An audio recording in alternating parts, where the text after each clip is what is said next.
दर्शकों नमस्कार, समय चक्र और आपके एक और एपिसोड में आपका हार्दिक स्वागत, अभिनंदन। पिछली बार हम लोग बात कर रहे थे सूर्य के बारे में। सूर्य किस तरह से कुंडली को प्रभावित करता है, किस तरह से कार्य करता है। मैंने आपको पिछले एपिसोड में बताया था, ग्रहों का जो राजा कहलाता है वो है सूर्य। सारे ग्रहों का अपना सर्वाधिक प्रभाव जो रखता है ग्रह, वो है सूर्य। किसी भी कुंडली के अंदर सूर्य का प्रभावशाली और अच्छा होना अति आवश्यक है। सूर्य किस तरह से कुंडली में गतिशील होता है वो हम लोग बात कर चुके हैं। आज हम इसको आगे बढ़ा रहे हैं। फोर्थ हाउस, चौथा घर, जो लग्जरी, वाहन सुख और आदमी जो भी अपने जीवन में ऐश्वर्य भोगता है, आनंद की स्थिति प्राप्त करता है, उस घर की बात कर रहे हैं। वहां पे अगर सूर्य अपनी पोजीशन लेता है, अर्थात लगभग रात को 2 बजे और 1 बजे के बीच में जिन लोगों का जन्म होता है, उस वक्त सूर्य की पोजीशन लगभग इस घर में बनती है। अलग अलग शहरों, अलग अलग देशों में उसकी पोजीशन चेंज हो सकती है, परिवर्तन आ सकते हैं। अगर सूर्य वहां पे अपनी स्थिति बनाएगा तो इसका सीधा इंपैक्ट ये होगा कि सूर्य की दृष्टि जो है 7वीं, वो वापस उसके कर्म स्थान पर पड़ जाती है। इसका अर्थ ये हुआ कि वो व्यक्ति अति कर्मशील होगा अपने जीवन में, वो बैठ नहीं सकता, वो रेगुलर काम करता ही रहेगा। मतलब आप ये समझ ले कि उसकी लग्जरी को सूर्य ने कंट्रोल कर लिया, या उसको लग्जरी भोगने नहीं देगा। वो कुछ स्थानों पे सूर्य अपने रिजल्ट अच्छे दे करके उस व्यक्ति को ऐश्वर्य प्रदान कर सकता है, वाहन सुख दे सकता है, देगा, मगर उनके रिजल्ट उसकी कर्म कुंडली में उतने पॉजिटिव नहीं आएंगे जितने कि कंपैरेटिवली किसी दूसरे की कुंडली में सूर्य अपने रिजल्ट दे सकता है, अगर उसकी पोजीशन चेंज हो जाए तो। अगर इसके साथ कोई अच्छा ग्रह बैठ जाए, सपोज कीजिए बुध बैठ जाए या शुक्र बैठ जाए, या सपोज कीजिए कि कोई भी छाया ग्रह अपनी स्थिति वहां पे बना ले और उसकी पोजीशन बहुत अच्छी हो और उसको दशा या महादशा लगे, तो अवश्य ही वो अपने जीवन में लग्जरी भोग सकता है, लग्जरी ले सकता है। मगर हम लोग इस वक्त जो बात कर रहे हैं 1 by 1 प्लैनेट्स की कर रहे हैं, एक एक ग्रह की कर रहे हैं, कि पर्टिकुलर घर में एक ही ग्रह अपनी स्थिति जब बनाएगा तो वो अपने रिजल्ट किस तरह से देगा। अब अपन चलते हैं आगे। 5वां घर, 5th हाउस, विद्या संतान का घर। अगर किसी भी व्यक्ति की कुंडली में सूर्य इस घर के अंदर अपनी पोजीशन बनाता है तो लगभग उस व्यक्ति का जन्म लगभग उस व्यक्ति का जन्म जो होगा वो होगा रात को 12 और 11 के आसपास, 12 और 1 के बीच में। संतान, सूर्य उस स्त्री या उस पुरुष के जीवन में जब भी संतान की प्राप्ति की पोजीशन आएगी या जब भी कंसीव होगा उसके बच्चा, ऑवर्शन की स्थिति अवश्य लाएगा। सूर्य अपना ये रिजल्ट अवश्य ही देगा। जिनकी कुंडली में 5वें घर में सूर्य है, अगर दोनों की कुंडली में नहीं है, अगर स्त्री की कुंडली में और किसी भी पाप ग्रह की दृष्टि उसके ऊपर पड़ जाती है, उस स्त्री को अपने जीवन में एक बार ऑपरेशन का सामना अवश्य ही करना पड़ेगा। प्रथम संतान में तो आप अवश्य भावी ही इस प्रभाव को मान लें कि उसका रिजल्ट उस पर आएगा ही आएगा। दूसरी बात, विद्या।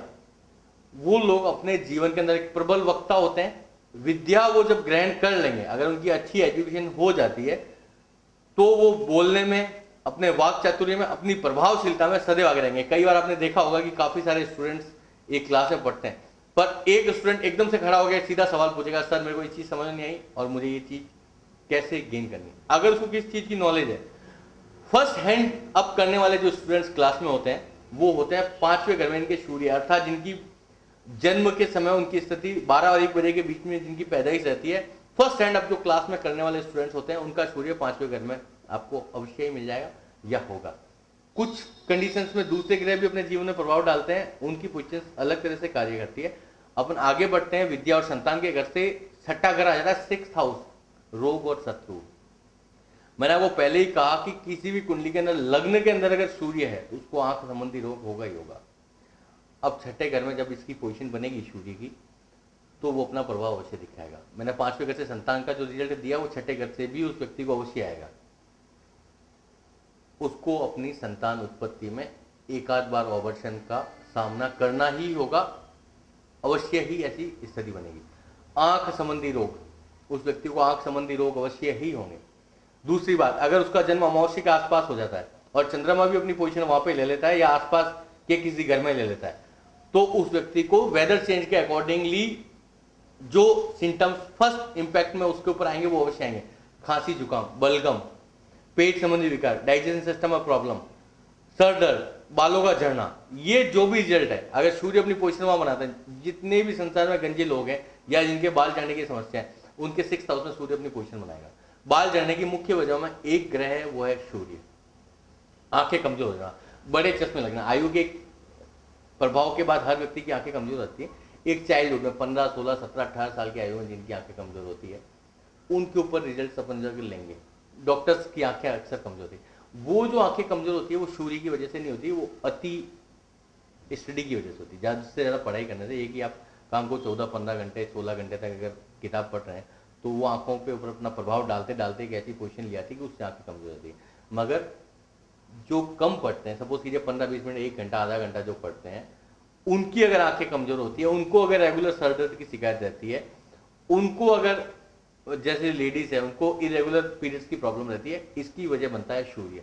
चंद्रमा अगर वहां पोजीशन बना लेता है, अमावस्या के आसपास अगर उसके जन्म है, तो वेदर संबंधी जो भी चेंजेस आएंगे, पूर्णिमा या इसके आसपास के जो भी रिजल्ट रहेंगे, वो जब अपना रिजल्ट या इंपैक्ट देंगे तो वो ये ही रिजल्ट देंगे और अवश्य ही रिजल्ट देंगे। अब अपन बात करते हैं 7th हाउस, परिवार, भागीदारी, पत्नी का घर। एक व्यक्ति के जीवन में सर्वाधिक जो महत्वपूर्ण घर मैं मानता हूं, वो मानता हूं 7th हाउस। अगर किसी व्यक्ति का, आज अपन सीधी सी बात करें कि हम कमाते किसके लिए हैं? अपने परिवार, अपने बच्चों के लिए, अपनी पत्नी के लिए। अगर उस घर के अंदर कोई भी प्लैनेट अपनी अच्छी स्थिति नहीं बनाता है, अच्छा ग्रह नहीं बैठा है, तो उस व्यक्ति के ऊपर उसका प्रभाव आएगा ही आएगा। उस व्यक्ति का जीवन का उद्देश्य ही समाप्त हो जाता है। दर्शकों, इसी विषय को हम कल आगे बढ़ाएंगे। सूर्य 7th हाउस में 7वें घर में परिवार को किस तरह से प्रभावित करता है, किस तरह से अपना रिजल्ट देता है। इस कार्यक्रम को अवश्य देखते रहें।